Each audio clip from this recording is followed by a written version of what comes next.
The term survival horror, a subgenre of horror games. Although combat can be a part of the gameplay, the player is made to feel less in control than in typical action games, through limited ammunition or weapons, health, speed, and vision, or through various obstructions of the player's interaction with the game mechanics. One game, one series started it all, and that game was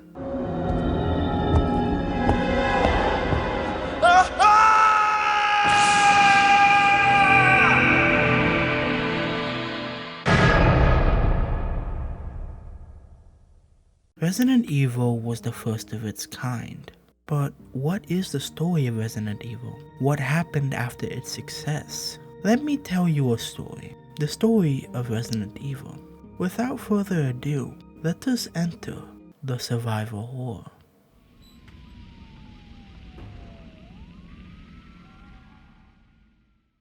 Back in the late 80s, early 90s, the survival horror subgenre was fairly new. Most games back during this time were simple point-and-click adventure games. Nothing from this time resembles the survival horror we know of today.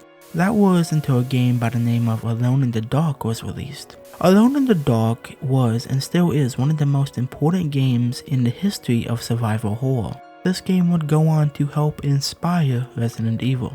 In 1993, a young Shinji Mikami was put in charge of a new game for Capcom, a game based off the 1989 game Sweet Home. Now, Sweet Home was a horror RPG, nothing like the Resident Evil we know of today, but the settings and mechanics, the things that inspired Resident Evil. Nonetheless, Mikami got to work and gave us what we now know as Resident Evil. Resident Evil released on March 22, 1996, and would change survival horror forever. The pre-rendered backgrounds helped sell the look of the Spencer Mansion. The inventory system forced players to think about what they needed to pick up and made the player feel less in control. The tank controls of Resident Evil helped with making the player feel less in control. When you saw a zombie, you couldn't just run away, which helped to make zombie encounters more stressful. The game also gave off this sense of dread that helped make the player feel vulnerable and helpless. The loading screens being doors also gave off this sense of dread because you didn't know what awaited you after you opened that door. Capcom set a precedent with Resident Evil, so a sequel was put into development soon after. This new game had a pair of new characters and a new setting and faster gameplay, but a year into its development, the project was scrapped, as Capcom didn't feel the game was satisfactory, so they scrapped it. This unfinished game would be dubbed Resident Evil 1.5 by fans. But from the ashes of Resident Evil 1.5, something even better would come.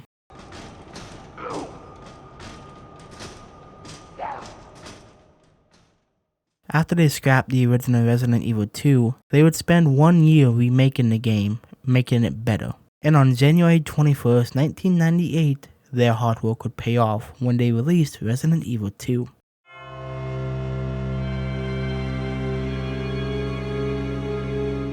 The game was met with critical and commercial success and would become a series-defining game. The game was a major success and brought even more light to the Resident Evil series. But there was a problem. Capcom needed to release more games because if they were stagnant, the Resident Evil IP would die. So they started developing multiple games at the same time. One of these projects was a spin-off where you would take control of a random survivor in Raccoon City and have to try and escape the city. This game would go on to be Resident Evil 3. Resident Evil 3 was a game that did not do a lot for the franchise, but the things it did do would later come back in future games and be a major gameplay mechanic, like the dodge move and the 180-degree turn. After the release of Resident Evil 3, Code Veronica was released, and did nothing for the series.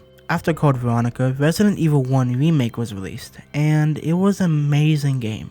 It made Resident Evil 1 on the PlayStation outdated. The game was what Resident Evil on the PlayStation was supposed to be. The remake is now considered the definitive Resident Evil experience. But when it released, it was deemed a failure by Capcom, because it was a GameCube exclusive, meaning it did not sell well.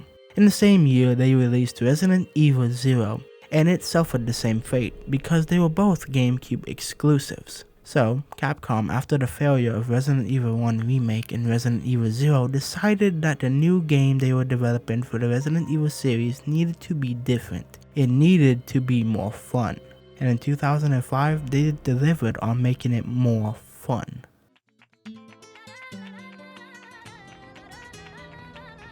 I received special training via a secret organization working under the direct control of the president.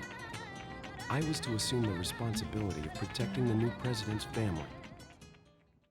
Few games have the legacy of Resident Evil 4, and fewer have the significance it had in the gaming industry. Resident Evil 4 was a game that defined Resident Evil, a game that gave Resident Evil new life. The game was amazing. In Resident Evil 4, you take control of Leon S. Kennedy on a mission to save the president's daughter Ashley. The game did away with the fixed camera system and tank controls, replacing them with an over-the-shoulder camera and smoother movement, and better gunplay. The game was the rebirth that Resident Evil needed, and went on to be a fan favorite in the series.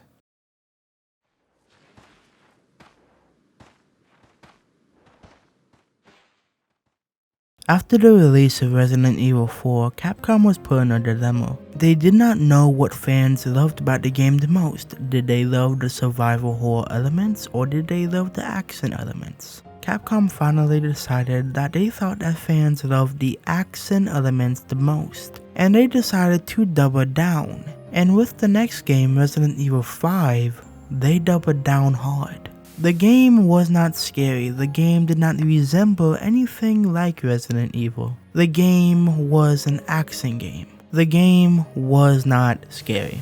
And this made a lot of Resident Evil fans mad. They thought that the games they had grown to love were being disrespected. They did not like how the series was going and what direction it was going in. But Capcom did not care. Resident Evil 5 was one of the most successful games in the series. So with the next game, they decided to double down even harder and make it a full-on action game. This didn't end well. Fans and critics criticized Resident Evil 6 for being a game that did not know what it wanted to be. It tried to be too many things at once and it failed at all of them. The game was a mediocre game. It failed as a Resident Evil title and it failed as a game. This would mark a very dark time in the history of Resident Evil, with games like Operation Raccoon City and Umbrella Corps being released. The Resident Evil series was heading towards the trash can non-stop. But there was one saving grace, one game that saved this dying series.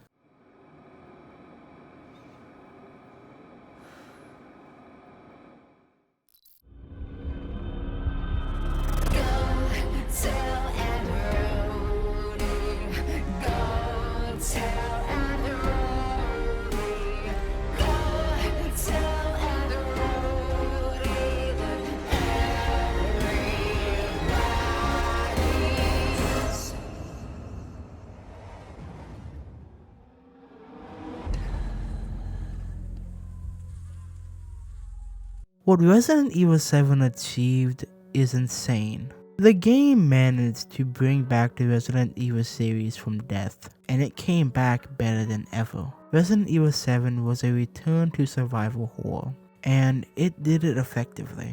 The game was creepy, the game was scary, but most importantly, the game gave you ways to fight back, but also made you feel helpless at the same time. A perfect balance, if I do say so. From this game, we would get Resident Evil 2 Remake, an amazing remake of the original Resident Evil 2. In 2020, we would get the Resident Evil 3 Remake, a really good reimagining, but not a good remake. And then we get the sequel to Resident Evil 7, Resident Evil Village. And this game built upon everything that was laid out in Resident Evil 7 and made it better. The perfect Resident Evil game. And now just recently we have got the Resident Evil 4 remake. An amazing remake of the original cult classic. The rise and fall and rise again of Resident Evil is something very cool to look at. A series that at one point was almost dead comes back better than ever. There's something cool about that.